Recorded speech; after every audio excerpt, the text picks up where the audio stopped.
네, 안녕하십니까. 어, 장천과 함께하는 붓으로 배우는 캘리그라피 장천 김성태입니다. 오늘은 가장 글씨를 쓰는 데 있어서 기초가 되는 붓을 다루는 도를 좀 배워볼까 합니다. 우선 글씨를 처음 쓸 때 여깁을 해서 쓰는 여깁을 하는 이유는 있죠. 우리가 붓을 가지고 이렇게 바로 순행을 하게 되면은 획이 앞부분이 뾰족하게 되죠.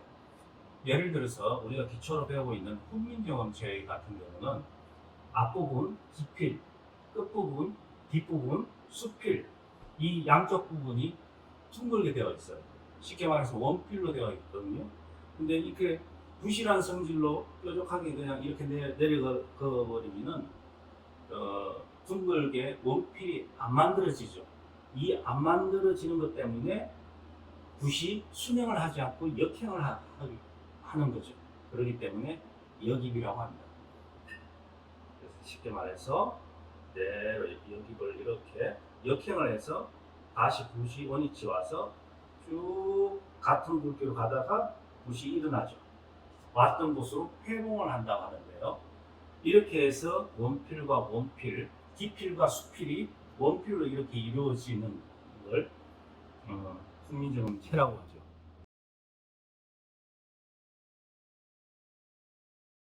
그 다음에 이제 끊는 건데, 기역이나 미연할 때 꺾기를 어떻게 하느냐. 자, 여기를 했어요. 이렇게 가다가 앞쪽으로 쭉 밀어요, 붓을. 이 탄력에 의해서, 보세요. 이 탄력은 이렇게 붓이 꺾이지가 않아요. 근데 우리가 쓰다가 붓이 니온으로 이렇게 돼 있으면 붓이 눌러지죠. 그런데 붓이 S자 형태를 만들어주는 거죠. 이렇게. 그러면은 붓이 안 꺾이죠. 이 안 꺾인 탄력, 이걸 이제 과봉이라고 하는데, 여기서 내려주는 거죠. 이 탄력에 의해서. 그래서 이렇게 가서 이렇게 탄력에 의해서 내려주고. 자, 니은을 한번 써보면 이렇게 여기면서 갔죠. 자, 일어나서. 자, 니은 어떻게 되죠? 왔던 길로 탄력을 주고 꺾는 거죠. 이렇게 해서 일어나고. 이 부분을, 이 꺾는 부분을 우리가 자연스럽게 역입해서 가다가 그냥 내려버리면 어떻게 됩니까? 왔던 이 방향이 그대로 내려오게 되어 있어요. 이거는 정상적인 게 아닙니다. 다시 말해서 뒤쪽으로 와서 왔던 길로 탄력을 주고 그 탄력에 의해서 내가 갔을 때 이 부분을 우리는 제대로 된 꺾기라고 할 수 있습니다. 자, 우리가 일반적으로 붓을 이렇게 순행을 이렇게 하면은 앞부분이 뾰족하죠. 그러면 훈민정음체는 둥글게 되어 있는 원필이라고 했기 때문에 이렇게 뾰족하면 안 됩니다. 그래서 역행을 해야 돼요. 그 역행을 하는 걸 역입이라고 하거든요. 그래서 역행을 이렇게 해서 눌러가지고 그대로 일정한 굵기로 가서 다시 왔던 길로 탄력을 주면서 일어나는 거죠. 회봉이라고 하는데, 이렇게 되면은 이 시작 부분과 끝 부분이 다 원필 둥글게 되죠. 이 부분이 가로획이든 세로획이든 모든 게 다 지켜져야만이 훈민정음체로서의 글씨 형태가 갖춰질 수가 있어요. 그런 의미에서 이 역입은 훈민정음체를 처음 배우는 데 있어서 가장 중요한 부분입니다. 이 역입을 잘 한번 따라해 보시면 좋겠습니다. 이렇게 가서 많이 이렇게 길게 가실 필요는 없고 살짝만 해서 그대로 눌러서 같은 굵기로 쭉 가시다가 들어 올리시면 됩니다.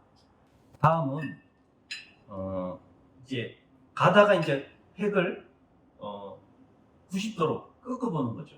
그러니까 가로획으로 가다가 세로획으로 꺾어본다든지, 세로획으로 가다가 가로획으로 꺾어본다든지, 이렇게 꺾기를 한번 해보겠습니다. 자, 마찬가지로 역입을 이렇게 해서 가죠. 가다가 앞으로 쭉 미세요. 탄력. 이 탄력에 의해서 내리는 겁니다. 이렇게. 자, 이게 탄력을 안 주고 내리면 어떻게 되냐면 이렇게 가다가 이렇게 하면 붓이 빙 돌게 되어 있어요. 결국은 붓이 왔던 그 방향에서 그냥 붓 자체가 꺾이는 거죠. 이렇게 되면은 붓의 탄력이 약해지고 우리가 필력이라고 하죠. 붓의 힘이 약해집니다. 필력을 기르기 위해서는 여깁을 해서 왔던 길로 탄력을 주면은 붓이 쓰러지지가 않죠. 이 쓰러지지 않는 이 탄력에서 붓을 탁 자연스럽게 끊는 것입니다. 그러고 내려오다가 다시 일어나는 거죠. 자, 연속 동작으로 한번 해보겠습니다. 네, 여깁을 해서 가다가 탄력을 주고 내려옵니다. 그러면은 같은 굵기가 되겠죠. 이렇게 기억을 쓸 수 있는 거죠. 그럼 니은은 세로로 내려오다가 가로 방향으로 가는 거겠죠. 역시 여깁을 주고 내려오다가 탄력을 주고 옆으로 그 탄력에 의해서 가다가 다시 회복을 하는 거죠. 이런 반복된 이런 습관들을 계속 공부를 하시면은 훈민정음치를 잘 쓰실 수가 있을 겁니다. 자, 다음은 이제 끊는 것만 하셨으니까 이제는 원을 돌리는 걸 해보겠습니다. 자, 일반적으로 우리가 그냥 원을 이렇게 돌리면은 어떻게 됩니까? 이렇게 계속 붓이 꼬이겠죠. 이렇게 꼬이겠죠. 근데 사실 돌리는 데 있어서 매듭이 없게 돌리려면은 붓이 꼬일 수밖에 없어요. 그렇지만은 붓이 안 꼬이려면은 이렇게 원이 되면서 붓이 점점 이렇게 중간중간에 붓을 세워서 이렇게 라인을 구축을 해주면서 이렇게 호가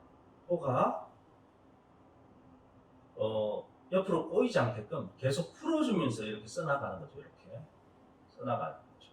이렇게 그 일정한 부분을 이렇게 연습을 하는 습관이 중요한데, 이거는 쉽게 공부를 하시려면은 이렇게 열십자를 긋고는 여기서부터 처음 시작을 해보는 거예요.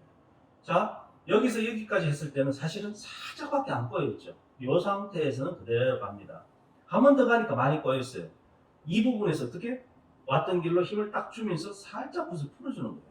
그리고 또 다시 가고, 또 왔던 길로 힘을 주고 살짝 풀어줘서 다시 가고, 또 왔던 길로 살짝 풀어주면서 가고, 살짝 풀어주면서 가고, 이렇게 해서 우리가 마침 모기향처럼 이렇게 열심히 써나가는 거죠. 그리고 안쪽에 이제 원이 조금밖에 안 남았을 때는 자연스럽게 그냥 일정한 부분에서 이렇게 마무리를 하시면 됩니다. 이게 바로 원을 긋는 연습입니다.